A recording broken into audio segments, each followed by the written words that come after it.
Hello again, this is Tim Lloyd from gmat.cz. We're part of Gain Access in Prague in the Czech Republic.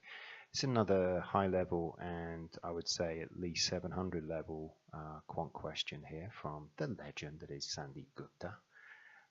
This question, the first time one sees it, one thinks, I have no idea, I'm afraid, I'm going to make a clever guess.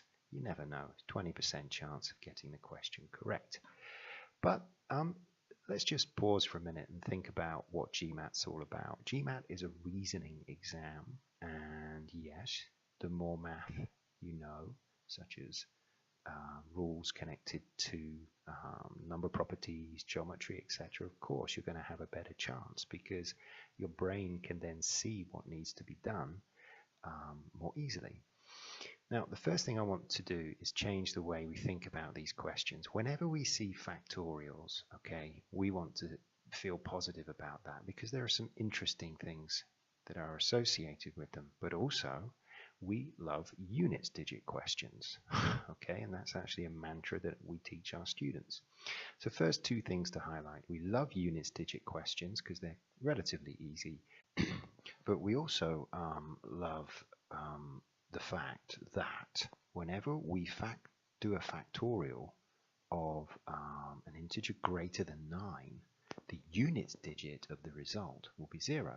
Now just think about that for a minute. If we do 11 times 10 times 9 all the way down to times 1, well, guess what? Because of the 10, and of course because of the 2 and the 5, but that's redundant, we're always going to have a multiple of 10. Now if that doesn't make sense to you, just pause, write down a few numbers, think about that, and then we'll move on. So let's get down to the real nitty-gritty of this question. We have, yes, we have factorials, we have powers, but they're even powers.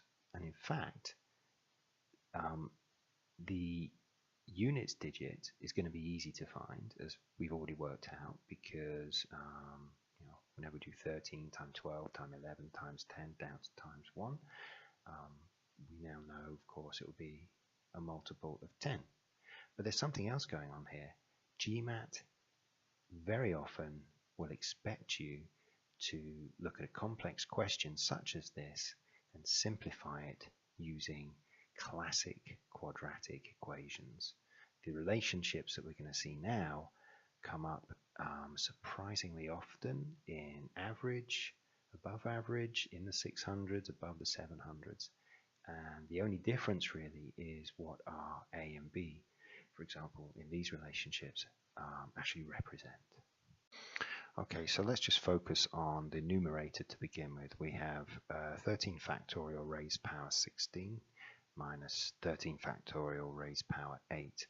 Well, if we were to consider that relationship in terms of our quadratics, maybe we could then cancel something into connected to the denominator, and I wouldn't say 9 times out of 10, but the vast majority of times, if you look at the denominator, that will show you one part of the classic quadratic you should be using. So in this case, if we consider the relationship from the numerator as a squared minus b squared, then we can work backwards, reverse FOIL, using the structure a plus b times a minus b, and as I said, I'm going to make my life easy and I'm going to try using the denominator as one part of that, the a plus b, and the a minus b would use exactly the same parts, 13 factorial.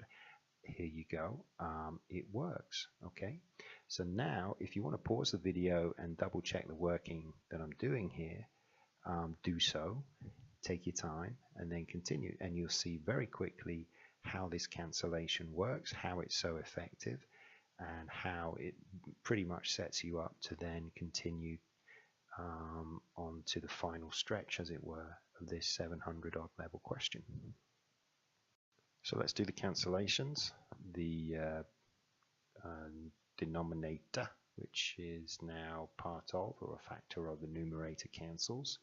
And we can move on to the final stage of this question, which is to divide left-hand side and right-hand side by 13 factorial raised power 4.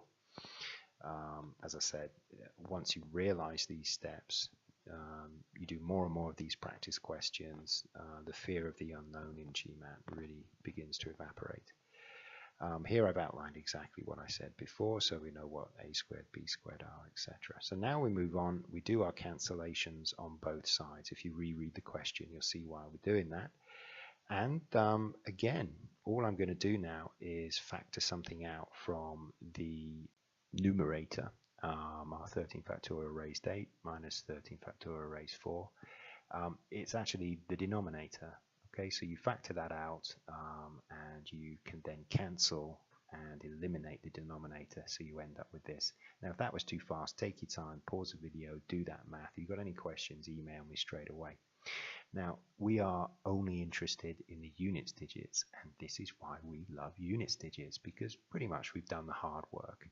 When we take a step back and think, okay, what's the units digits of 13 factorial raised 4? Well, it's the same as 13 factorial because it's a multiple of 10. It's 0, okay? What's the units digit of 1? 1. It doesn't really matter what the tens digit is of 13 factorial. We just carry 1 over from that and we get 10 minus 1 is 9. Okay, so the units digit calculation is pretty simple. If you need some help with reasoning through that last stage, feel free to drop a line again. It's absolutely no problem.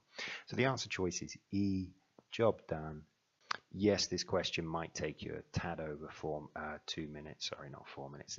I would expect this to take slightly longer than 2 minutes, but you can average it out on topics that you can knock off in 1.5 minutes. Thank you very much. This is Tim Lloyd for GMAT.cz, part of Gain Access. Another question from the legend, Sandeep Gupta. And if you have any questions regarding this or any of our services, feel free to contact us. Click the link on the video. Any social media platform, we're on Pinterest, etc. Facebook, LinkedIn. It would be an absolute delight to hear from you. Thank you for everyone who has actually commented, asked questions, and given feedback. Much appreciated. Look forward to seeing you on the next video. Have a lovely time. Bye.